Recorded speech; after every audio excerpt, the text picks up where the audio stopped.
একটা বড় সময় পর্যন্ত বাংলাদেশের ক্রিকেটের সবচেয়ে বড় অর্জন ছিল আইসিসি ট্রফি জয়। অবশ্যই সেটা অনেক আবেগের ছিল। এরপরে অনেকটা বড় অপেক্ষার মধ্যে আমরা এশিয়া কাপের ফাইনাল বা টুকিটাকি সিরিজ জয় হয়েছে, কিন্তু বড় অর্জন বলতে ছিল আমাদের আন্ডার-19 বিশ্বকাপ জয়। এর পরের বড় অর্জনটা কি?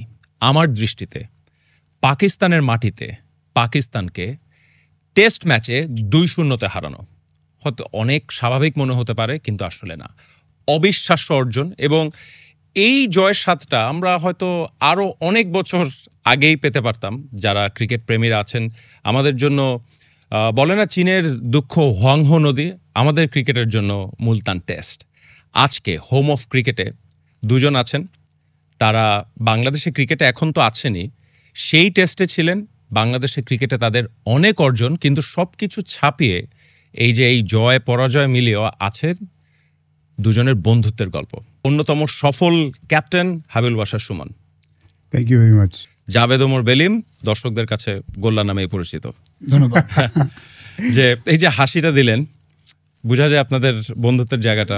গোল্লা নামেই ডাকেন নিশ্চয় না? আপনি জাভেদ ডাকেন, আমি খেয়াল করেছি। না, আমি জাভেদ ডাকি বিকজ আমাকে বাধ্য করা হয়। ওর নাম গোল্লা, এবং মানে গোল্লার যে ডেফিনিশনটা ও দেয়, মানে ওর নামটা কেন গোল্লা রাখা হয়েছে, যেটা ও দাবি করে, সেটার সাথে ওর চেহারা একদমই জানা, মানে গা জ্বলে ওর। নাকি গুল্লু টাইপের ছিল, রসগোল্লার মতো চেহারা ছিল, পিঙ্ক টাইপের ছিল, এই জন্য ওর নাম হচ্ছে Golla, which is you understand. Look at him. আমি ওকে ছোটবেলাতে দেখেছি, কখনই ওরকম ছিল না। ও নিজেকে খুব হ্যান্ডসাম আসলে ওরকম কিছু না, বাট ও দাবি করে আর কি, যেটা এই জন্য আমি মানে জিদে যাবেন ডাকি। বাট গোল্লা মানে বিশাল অভিযোগ এটা।